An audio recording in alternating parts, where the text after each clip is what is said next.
इस देश में बक्सर के परिणाम से इस देश के सभी राजनीतिक दल और राजनीति करने वाले चौंके हैं कि सभी जातियों के लोगों ने वोट दिया है राष्ट्रीय जनता दल को और सभी धर्मों के लोगों ने वोट दिया है राष्ट्रीय जनता दल को। इतिहास में ऐसा कभी नहीं हुआ था। भले ही 10% ही मिला है, लेकिन सभी धर्मों का मिला है, सभी जातियों का मिला है। इसीलिए सभी के अनुमान धरे के धरे रह गए। भारतीय जनता पार्टी और राष्ट्रीय स्वयंसेवक संघ ने जितनी ताकत बक्सर में लगाया था, अगर इस ताकत का दूसरे जगह इस्तेमाल किए होते तो 5 मेंबर ऑफ पार्लियामेंट का चुनाव जिताए होते। उनका दुर्भाग्य था बक्सर बचाने में, बाकी बगल बगल भी हारे और बक्सर भी हारे। यह राजनीति में हम लोग बेवकूफ कहते हैं ऐसे लोगों को। हमारा छोड़ दिया होता तो बगल में 2-4 सीट बचा लिया होता ये लोग, और हम क्या होता, हम 30,000 से जीते हैं, 2 लाख से जीत जाते, इससे ज्यादा क्या होता। लेकिन एक निकम्मे आदमी के लिए जो लड़ रहा था मेरे खिलाफ, भारी निकम्मा था। और इतना ही हुआ कि उसको थोड़ा मेहनत कर दिया तो सेकंड आ गया, नहीं तो तीसरे पे चला जाता। हाँ, ये बात तय था कि अगर ये नहीं लगते देश भर के भाजपा के लोग आकर के तो तीसरे स्थान पे जाते। और उसके जो लोकल लीडर हैं गए तो सायरन बजाते हुए मंत्री घूम रहा था। इस जिला में कई गो मंत्री था, 2 गो मंत्री था, बता ना। एक का विधानसभा में कई हजार से हारे, 22,000 से मोहनिया वाला में, और उसका बूथों हारा। 1200 कांग्रेस को मिला, 400 भाजपा को मिला। होटल बजा रहे थे लोग, घूम घूम के लोगों को डरवा रहे थे। और दूसरा वाला चैनपुर, वहां भी बराबरी किया, जीता नहीं, उसको जीता वो नहीं कहते, बराबरी हुआ। और हमारे 2 विधायक भी भागे थे। लोग कह रहे थे कि हम का हाथिये लेके भाग गया सब। हमें जी भागे, क्या बोलते हैं गांव देहात में, सियार गई ना,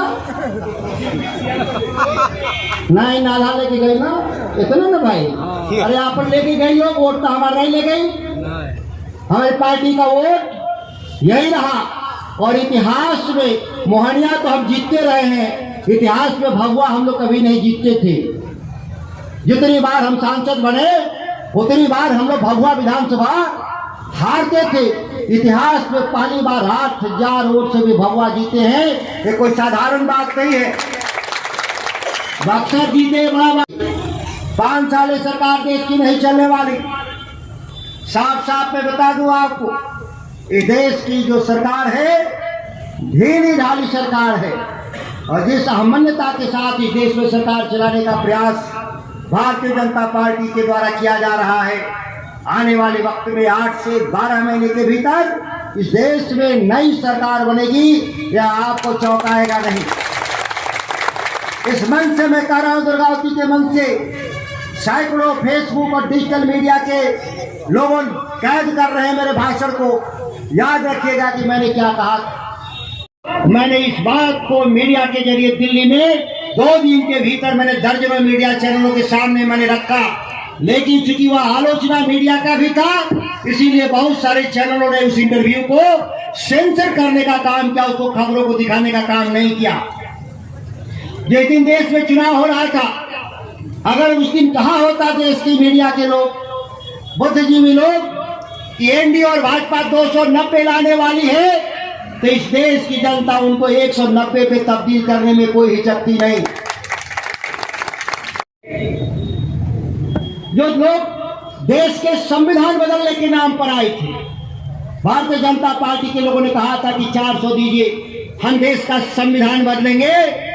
वो आपके ताकत के सामने झुकने का काम किया लोग। और पार्लियामेंट के भीतर जाने के बाद पहला अगर संविधान को माथा लगाने का काम किया, वह आपकी ताकत है कि सरकार में बैठे हुए लोगों का आपने घमंड तोड़ने का काम किया है। दूसरी बात, मैं इस इलाके के लोगों से मैं कहना चाहता हूं, नए चुनाव होंगे, चुनाव आयोग जब भी डेट तय करे मुझे अभी जानकारी नहीं है, लेकिन यह तय है कि रुपौली के साथ नहीं होगा। रुपौली की सीट बहुत पहले से खाली था, इसीलिए उसके बारे में शायद कोई खबर चला। लेकिन मुझे रामगढ़ के चुनाव हमको लगते हैं जो 5 लोग, हम लोग 4 लोग एमएलए इस्तीफा देंगे बिहार में, हम लोग 4 लोग जो राष्ट्रीय जनता दल 2, एक माले और एक और हमारे एमएलए हिंदुस्तानी आवाम पार्टी के जीताराम मांझी। ये उम्मीद है कि अक्टूबर में भी चुनाव होगा।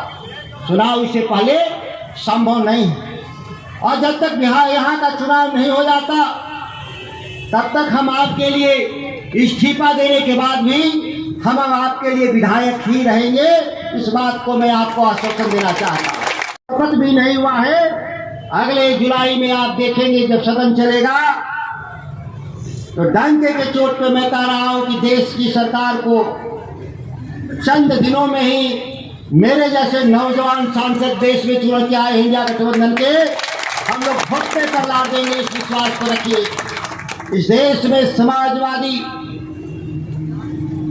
सरकार, धर्मनिरपेक्ष सरकार की बात संविधान के जरिए हुआ था, सुनने में आया है।